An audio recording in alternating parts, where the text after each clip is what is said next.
a gravar. Estamos gravando esta que é a quinta e a última aula desta matéria Cristologia, a doutrina de Jesus Cristo. Esta é a quinta e última aula da matéria Cristologia, curso básico em Teologia, Academia Bíblica Bereia, turma da Strong Tower Church Tampa. Deus abençoe a todos vocês que já estão aqui conosco. Deixe-me só relembrar o que eu já estava falando antes do momento da gravação, só para não deixarmos para o final, para sermos o mais produtivos possíveis, né, no uso do nosso tempo. A partir da terça-feira, na finalzinho, metade final da tarde, o irmão Orsino já estará com ele em mãos as apostilas da nova matéria, Ética Cristã e Ministerial. Então, a partir da próxima terça-feira, repito, o irmão Orsino já estará de posse dessas apostilas e, consequentemente, ele vai estar encaminhando-as para a igreja. Aí você fique bem à vontade. Quem puder retirá-las antes da quinta-feira, amém. Quem não puder, tranquilo, porque na segunda mesmo eu já estarei postando o formato PDF para que fique disponível para todos que desejam já usar o formato PDF, e aí os que não puderem durante a semana pegar a apostila com o irmão Orsino ou na igreja, então no domingo, né, eu creio que o domingo é um dia mais propício para a maioria, poderiam então fazer-me a bondade e a gentileza de já terem retirado a apostila. Baseado nas sugestões que já foram nos feitas, né, nós vamos então, não em todas, mas em algumas matérias, nós vamos ter esta matéria nova que nós vamos começar na próxima quinta. Ao invés de 5 aulas, como temos tido até aqui, teremos 7, 2 a mais, né, porque a matéria de ética cristã e ministerial, ela exige um pouquinho mais de tempo para desenvolvermos melhor as suas abordagens. Todos estão me entendendo, gente? Então, esta matéria, ela terá 2 aulas a mais em comparação às que nós já ministramos, né? Estamos entrando na 9ª matéria do nosso curso básico, então nós teremos pelo menos umas 3 a 5 matérias à frente, que teremos em torno de 7 aulas, e teremos uma, né, que dividiremos em módulos, que é a de escatologia, não tem jeito, né? Faremos então 3 módulos separados de escatologia. E a prova de hoje serão 3 questões, sendo que um responda. Muito fácil, você vai se lembrar, e eu vou dar dicas aqui que ninguém vai quebrar a cabeça com esta pergunta. Vamos então começar a nossa exposição para remirmos o tempo. Deixa eu localizar aqui. Vamos ver aqui, ok, perfeito. Excelente, perfeito. Vamos abrir aqui. Deixa eu ver aqui, porque o formato PDF teve uma pequena alteração. Ok, deixa eu ver aqui. Full screen, perfeito. Todos estão enxergando os slides? Minha pergunta, todos estão enxergando? Sim? Todos, percebo. Eu pergunto porque, dependendo da forma como eu abro o slide, eu tenho que fazê-lo 2 vezes. Meus irmãos, vamos então, não na ordem, mas como já vimos nos proposto, vamos falar das heresias sobre a pessoa do Senhor Jesus Cristo, tá? Já falamos algumas delas, vamos incluir outras, certo? Mas na apostila, se você observar lá na página de número 18, a parte 10, são várias heresias, são mais de 8 heresias, mas obviamente aqui não vamos abordar todas as 8 heresias, vamos abordar as principais. Já falamos, né, algumas delas em aulas anteriores, vamos apenas ressaltar um pouquinho, né, para refrescar a memória dos estimados irmãos, para vocês verem que a igreja primitiva no passado, ela sofreu vários atentados contra a própria pessoa do Senhor Jesus Cristo, né? Nós chamamos de concepções inadequadas sobre a divindade de Cristo na história da teologia. Eu agreguei um grupo novo de slides que eu não compartilhei ainda com vocês, porque na correria eu tinha um material que eu havia ministrado essa mesma matéria num grupo de igrejas hispanas, né, em Massachusetts, alguns anos atrás. Então, daqui a pouquinho, quando eu virar a página, você vai ver que algumas desses slides vão estar em espanhol, mas se houver interesse de você querer ter esses slides para sua informação, para ter o seu acervo, é só me fazer notificado que eu estarei providenciando nos próximos dias, porque na correria realmente não obtive o tempo necessário para fazer a tradução. Mas vamos lá. Pelo menos essa página aqui está em português, né? Apolinarismo, nestorianismo e monofisismo, também conhecido como eutiquianismo. O apolinarismo veio de um teólogo chamado Apolinário, e Apolinário criou aí uma ideia de que a pessoa de Cristo possuía um corpo humano, mas não uma mente, um espírito humano, e que a mente e o espírito de Cristo provinham de uma natureza divina do Filho de Deus. Ou seja, Apolinário tinha uma dificuldade enorme de entender e crer pelo relato das Escrituras a combinação perfeita das duas naturezas de Cristo. Quem se lembra, por favor, pode abrir o áudio. Cristo tinha duas naturezas. Quais seriam elas? Vamos lá. Qualquer um de vocês pode abrir o áudio e me responder essa pergunta. Humana e divina. Humana e divina. Então, Apolinário tinha muita dificuldade, mas muita, de entender e até mesmo de crer pela narrativa das Escrituras que a sua natureza humana não entrava em conflito com a sua natureza divina, e nem a divina entrava em conflito com a humana. Mas como Apolinário careceu de discernimento espiritual, e até mesmo de uma boa compreensão da hermenêutica bíblica, então ele separa as coisas, e nesta separação ele cria um problema, não é? Como querendo dizer que a natureza do Filho de Deus é que concebia, a natureza divina do Filho de Deus é que concebia a capacidade mental ao Senhor Jesus Cristo. Um negócio meio estranho, né? Mas não para por aí, não. O nestorianismo não fica para trás, né? Nestório, que é uma doutrina de que havia duas pessoas distintas em Cristo, uma humana e outra divina. Cristo é uma só pessoa. Vou repetir: Jesus Cristo é uma só pessoa. Não são duas pessoas dentro de Jesus Cristo. São duas naturezas. Procure não se esquecer disso. Jesus Cristo é sempre uma pessoa, mas Nestório entendeu diferente.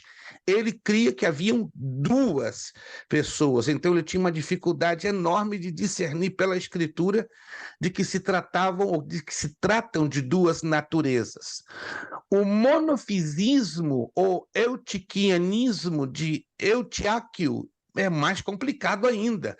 Trazia a ideia de que Cristo possuía uma só natureza, ou seja, a natureza divina. Isso aqui já nós falamos, né, já lá atrás, só para recapitular, né, que o ebionismo negava a natureza divina, mas aceitava a humana. O docetismo, o completo contrário, negava também, não é, a natureza humana, mas aceitava a divina. O arianismo e o ebionismo são muito parecidos, porque tanto o ebionismo como o arianismo negam a natureza divina, aceitando só a humana. O nestorianismo, que nós falamos um pouquinho lá atrás, né, negava a união das duas naturezas. O eutiquianismo, já falamos agora, né, negava a distinção das naturezas, ou seja, o eutiquianismo acreditava, né, em duas pessoas e zero natureza. E o apoliniarismo negou o quê? Que Jesus tivesse espírito humano e, consequentemente, mente humana. Isso aqui eu já falei sobre os slides que eu disse que eu tenho em espanhol. Deixa somente fazer menção de Nestório, tá? Nestório, né, o que concebeu a ideia da separação das naturezas de Cristo, porque ele não acreditava na natureza divina e humana. ele foi o patriarca de Constantinopla no ano de 428 a.C. Mas não para por aí, não. Olha as heresias que Nestório ensinava, que Maria não seria mãe de Jesus, porque em Jesus havia duas pessoas. Está notando aí? Ele não acreditava nas duas, em uma pessoa e as duas naturezas, uma divina e outra humana. E Maria seria, olha que confusão, Maria seria a mãe da pessoa humana de Cristo. Meu Deus! A união entre a natureza divina e a humana só seria uma união moral de dois sujeitos. Ele não acreditava numa união literal, física, entre o humano e o divino. Identidade de vontade, mas não se podia dizer que o Filho de Deus nasceu de Maria, morreu, etc. Isso foi um conceito de Nestório, uma heresia grosseira, mas que dominou muito na cabeça da igreja primitiva quando ele era patriarca, ou foi patriarca de Constantinopla no ano 428 depois de Cristo. Depois vem Cirilo de Alexandria. Então, Cirilo de Alexandria refuta toda esta heresia de Nestório, mas foi condenado por Éfeso em 431. O que Cirilo de Alexandria, então, ensinava? A união das duas naturezas de Cristo na pessoa, é chamada hipostasis divina do Verbo, única em Cristo. Por isso, Maria é verdadeiramente mãe de Deus. Dela nasceu o Verbo segundo a carne. Então Cirilo de Alexandria finalmente vai para o equilíbrio, vai para aquilo que a Escritura fala, sobretudo no capítulo 4, na carta de Paulo aos Filipenses. Então, Cirilo de Alexandria procura colocar as coisas nos eixos com respeito à unidade pessoal de Jesus Cristo. Aí vem o monofisismo de Eutiques, superior de um monastério de Constantinopla, Turquia. Isso foi no século V. Afirmava que depois da encarnação há uma só natureza em Cristo, composta da divina e a humana. Embora a humana tinha sido absorvida na infinita pessoa do Filho de Deus. Que confusão, gente! Eles não conseguem ver que Jesus Cristo foi do que ele assumiu a forma física, a encarnação, gerou um maravilhoso milagre. Duas naturezas em uma só pessoa, mas isso não entrava na cabeça de certos filósofos, alguns deles considerados pais da igreja. Eutiques foi condenado por Leão Magno entre os anos 440 e 461, e esta heresia do monofisismo também foi condenada no Concílio de Calcedônia, em 451 depois de Cristo. Olha só o que o Concílio de Calcedônia, só resumido para você entender que eles bateram um martelo para terminar essa disputa sem sentido no plano bíblico. Há que confessar que um só e mesmo Filho, o Senhor Jesus Cristo, ou seja, perfeito na divindade e perfeito na humanidade, verdadeiramente Deus e verdadeiramente homem, se reconhece um só e mesmo Deus, o mesmo Cristo Senhor, Filho único do Pai em duas naturezas, sem confusão, sem mudança, sem divisão, sem separação. Ficam salvas as propriedades de cada um das naturezas. Isso aqui fez uma história importante, irmãos.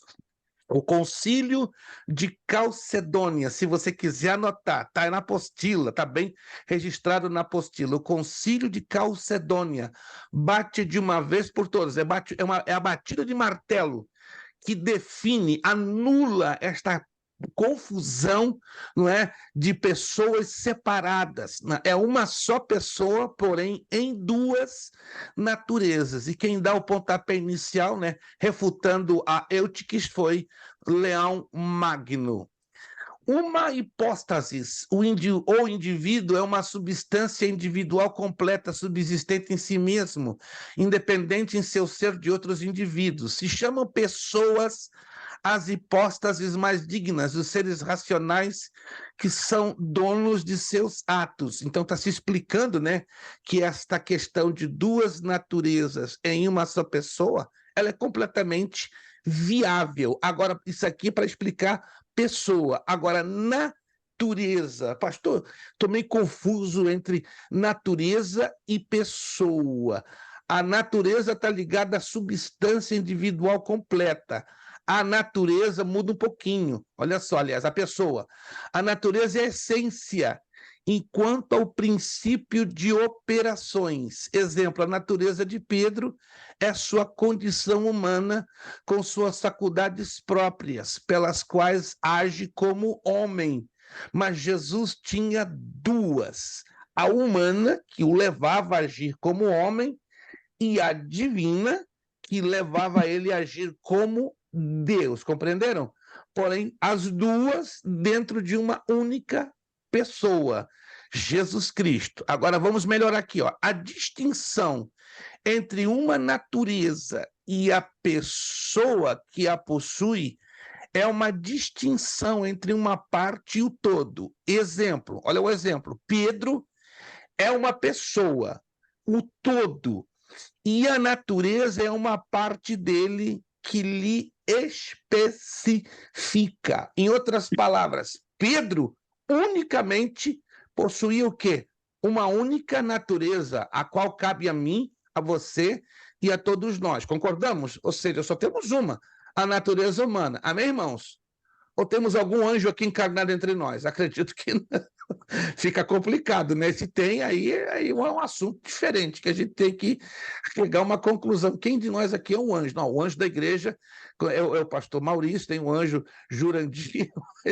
No sentido literal físico, a gente sabe que todos nós compartilhamos de uma só natureza. Ao contrário de Jesus Cristo, é o único ser que veio pelo propósito de cumprir, né, os planos do Pai e dele mesmo, veio em duas naturezas.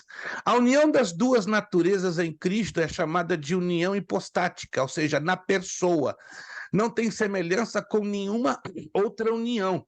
E nós a conhecemos pela fé. Não tem como explicar isso dentro do raciocínio humano, é muito complexo isso.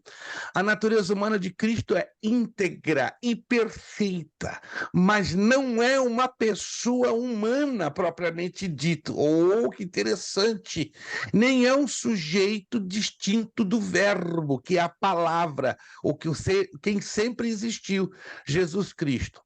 Vem adiante o Concílio de Constantinopla, no ano de 553, o Concílio II. O que dizia esse concílio? O que diz, porque está registrado nos anais da história da Igreja.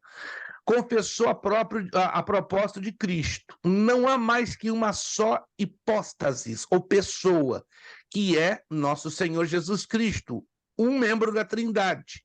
Portanto, tudo na humanidade de Jesus Cristo deve ser atribuído à sua pessoa divina, como ao seu próprio sujeito, não somente os milagres, senão também os sofrimentos e a mesma morte. Então, o Concílio de Constantinopla II, em 553 depois de Cristo, ratifica a união das duas naturezas, divina e humana, na pessoa de Jesus Cristo. Dentro do que nós estudamos, eu pergunto a alguns de vocês, e vocês vão me dar essa resposta, porque ela é fácil. No momento que as duas naturezas se unem, a humana e a divina, não é? Que nós estamos aqui recapitulando, se trata da união hipostática. Esse é um termo teológico muito profundo que a maioria não conhece, união hipostática.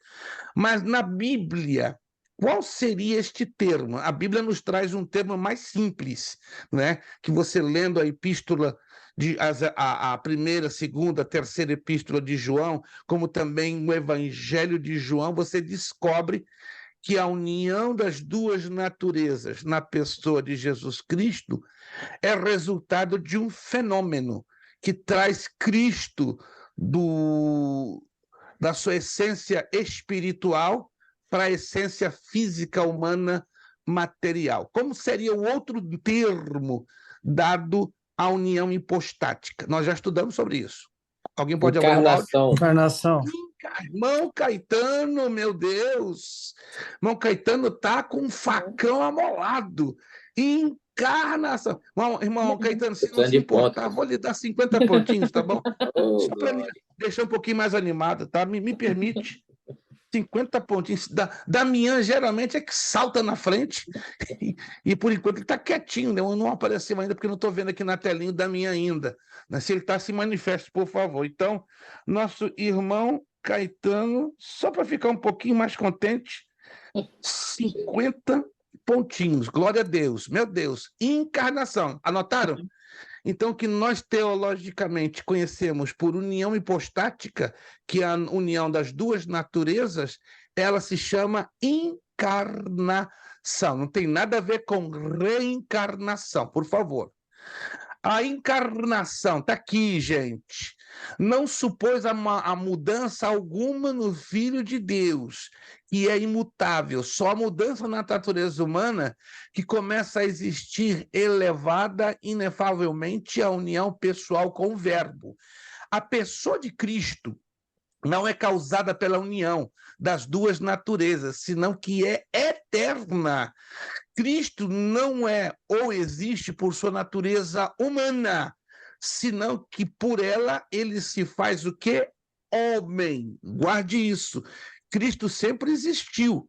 E a natureza humana, de forma nenhuma, define a sua existência, senão a sua natureza divina. Cristo, quanto a ser homem, não é filho adotivo pela graça que tem, pois sua humanidade não constitui nenhum sujeito pessoal que pudesse ser filho. O Filho de Deus, pessoa, é filho de Maria, pois nasceu verdadeiramente dela, segundo a natureza humana. Olha que interessante isso. Então, não temos como negar a natureza humana de Cristo, porque ele nasceu, né, de Maria, certo? E isso nascem as pessoas dentro da sua própria natureza. Para alguns autores recentes, a personalidade consistiria na abertura da consciência humana ao ser em geral, ao infinito, ou seja, Deus. Mas então, como em Cristo há um centro de consciência humano referido a outro centro de consciência divino, haveria duas subjetividades nele, né? O subjetivo divino, Deus, e o subjetivo humano, Cristo. Jesus será um homem em quem tem lugar a revelação suprema de Deus. Anotaram? Então, Jesus, ao se encarnar, se fez homem, homem perfeito, mas não deixou de ser Deus. Essas teorias reduzem a realidade de um ser a um de seus atos. A pessoa seria a simples consciência de si, o qual é um erro, pois toda operação vital, como é a consciência, requer um sujeito operante, que é a pessoa. A pessoa não se identifica com sua consciência, nem se constitui por ela. A pessoa é quem tem esta consciência de si. Eu estou dando todos esses esclarecimentos para vocês terem uma ideia que nos primeiros 500 anos da história da igreja existiram sérios conflitos, sérias heresias, tentando anular tanto a humanidade como a divindade do Senhor Jesus Cristo. Eu não vou avançar mais, tá? Mas se alguém tiver interesse de ter esses slides, eu estou providenciando a tradução para o português, me deixa saber lá no grupo que eu não terei problema de traduzir essa partezinha e postar para vocês, que é bem interessante. Vamos então passar para as parábolas de Jesus. Tá? Nós estamos aqui usando um texto de Mateus 13, 10, 11. Então se aproximaram os discípulos e lhe perguntaram: por que lhes falas por parábolas? Ao que respondeu: porque a vós outros é dado conhecer os mistérios do reino dos céus, mas àqueles não lhes é isso concedido. Veja só que interessantíssimo sobre isso. Essas são as 40 parábolas de Jesus distribuídas nos evangelhos. Se falam que são 53 parábolas, mas por que aqui estamos apresentando só 40? Porque 13 são desdobramentos, ou seja, são extensões que estão embutidas ou oriundas dentro de um grupo de parábolas. Então, a distribuição direta são em torno de 40 ou 40 distribuídas nos 4 evangelhos. Mas quando nós catalogamos uma a uma, descobrimos que são 53, porque 13 delas são extensões. Mas vamos rapidamente, bem rápido, não teremos como fazer leitura para identificarmos, mas vamos mencionar somente quem são elas. O bom samaritano, Lucas capítulo 10, a ovelha perdida, Lucas capítulo 15, a dracma perdida, Lucas capítulo 15 de novo, o filho pródigo, Lucas capítulo 15, né? O capítulo 15 traz, né, a trilogia do que estava perdido, a ovelha, a dracma e o filho pródigo. Aí nós temos o administrador desonesto, Lucas 16, o homem rico e Lázaro, Lucas 16, os servos, Lucas 17, a viúva e o juiz, Lucas 18, os talentos, Lucas 19, os lavradores maus, Lucas 20, a roupa nova, Lucas 5, o vinho novo, Lucas 5, os 2 alicerces, Lucas 6, os 2 devedores, Lucas 7, o semeador, Lucas 8, aí vou prosseguir, a candeia, os empregados alertas, o amigo persistente, o rico sem juízo, o empregado fiel, a figueira sem figos, a figueira sem folhas. Olha que interessante, a figueira sem figos e a figueira sem folhas. Então, são 2 parábolas separadas com contextos e ensinamentos bem parecidos, mas tem certas diferenças. A semente de mostarda, fermentos convidados para a festa de casamento, a grande festa, a construção de uma torre, o fariseu e o cobrador de impostos, o retorno do proprietário, a semente que cresce, o joio, o tesouro escondido, a pérola, a rede, o empregado mau, os trabalhadores no vinhedo, os 2 filhos, a festa de casamento, as 10 virgens, as ovelhas e as cabras.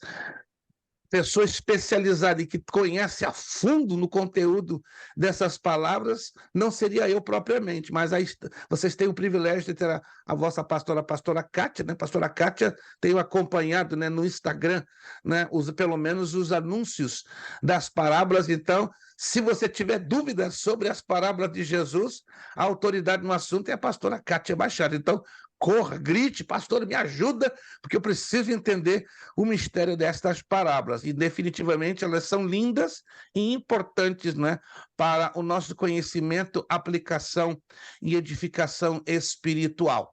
O reino de Deus é um tema recorrente nas parábolas de Jesus. Somente eu quero frisar esses pontos que são importantes, né? O porquê das parábolas. Ele estava implantando um novo reino espiritual e todo o seu enfoque estava na manifestação desse reino. Por isso, muitos não o compreendiam. Jesus mesmo deixou isso claro em Mateus 13:13, por estarem com seus corações endurecidos, cheios de incredulidade. Jesus proferiu várias parábolas, referindo-se diretamente ao reino de Deus e que frequentemente revelam uma perspectiva escatológica. Observe isso aqui, ó. Frequentemente, a maioria destas parábolas revelam uma perspectiva o quê? Escatológica, olhando para frente, olhando para o futuro. Um número menor, um número pequeno delas não trabalha necessariamente com uma visão escatológica, mas o bom número delas sim.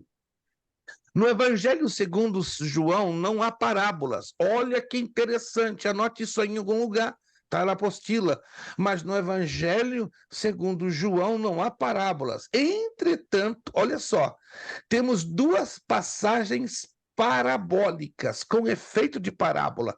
O verbo que se fez carne, João 1:14, e os anjos, Deus sobre Jesus, João 47:51. Isso aqui é digno de nota. Se você, ao ler a apostila, não percebeu isso, tá? Anote aí em algum lugar, porque isso aqui é digno de nota. Conselhos fundamentais para o estudo das parábolas, né? Se você já tentou estudar as parábolas sem compreendê-las bem, então nós estamos aqui dando umas dicasinhas que vai lhe ajudar, vai lhe ajudar. Primeiro, analise o texto dentro de todo o seu contexto. É um trabalhinho interessante você ler toda a parábola, se for necessário, 3 vezes e analisar o seu contexto. Segundo, levar em conta a intenção do autor. E terceiro, lembrar isso aqui, ó, a escritura interpreta a própria escritura, ou seja, em algumas parábolas, se alguns de vocês com certeza já leram e observaram o que eu vou dizer, ela tem a própria interpretação em si, já dentro, né? Ou no meio ou no finalzinho, Jesus dá a interpretação. Em algumas outras, Jesus não dá a interpretação. Eu creio que vocês se lembram, há várias. Mas ele dá recursos bem interessantes dentro da escritura para nós interpretarmos corretamente as parábolas. Temos a parábola da dracma perdida, não vou falar sobre ela. Depois tem a interpretação da parábola, né? Eu creio que este slide eu já compartilhei no grupo com vocês. Entende? Eu não vou entrar também nos pormenores, porque toma-se um pouquinho de tempo e já está aqui bem abordado. Então, para um correto entendimento dos evangelhos, é de fundamental importância uma boa interpretação das parábolas de Jesus. É uma das razões porque alguns de nós não compreendemos bem o contexto dos evangelhos, porque temos dificuldade de realizar uma boa interpretação das parábolas. As histórias contadas por ele eram primeiramente direcionadas aos discípulos. Olha que interessante, por isso eram ensinos claros, ensinos práticos. Então a aplicação inicial era para quem? Para os discípulos, e depois para o povo e também para nós. Abraham Lincoln, o 14º presidente americano, disse: creio que a Bíblia é o melhor presente que Deus já deu ao homem. Todo o bem da parte do Salvador do mundo nos é transmitido mediante este livro. Palavras do 14º presidente dos Estados Unidos da América, Abraham Lincoln. Vamos avançar. Isso, deixa eu ver aqui. Vou sair aqui do slide, vou entrar agora em mais um, para nós fazermos o fechamento e já passarmos, deixa eu ver aqui, eu estou querendo sair do... Ok. Estou tendo um pouquinho de dificuldade para sair. Deixa eu ver aqui, não estou conseguindo abrir uma outra página. Está me dando uma pequena diferença. Ok. Ok, sem problemas. Eu acredito que nós conseguimos já fechar a parte das parábolas, já falamos sobre as heresias falando sobre a pessoa de Jesus Cristo. Perfeito, eu acredito que já conseguimos fechar todo o conteúdo da nossa matéria, tá? A ênfase cristológica nos credos primitivos não vou abordar, porque está bem específico na apostila, né? Só faço menção na parte 11, né? O credo dos apóstolos, o credo de Cesareia, o credo de Niceia e o credo niceno, né? Então isso aqui eu peço que vocês possam observar com bastante carinho, né? Nem todos hoje, infelizmente, puderam vir para a nossa prova, mas nós vamos, de qualquer maneira, lançar a nossa prova da primeira chamada agora. Na próxima aula, mesmo iniciando a nossa nova matéria, no finalzinho já estaremos orientando durante a semana que os irmãos venham, então, preparados, né, para fazerem a sua segunda chamada, né? Vamos dar um tempinho somente de 5 minutos, 5 minutinhos, nada mais, 5 minutinhos, só para você ir ao banheiro, esticar-se um pouco, e em 5 minutos já voltamos para dar início à nossa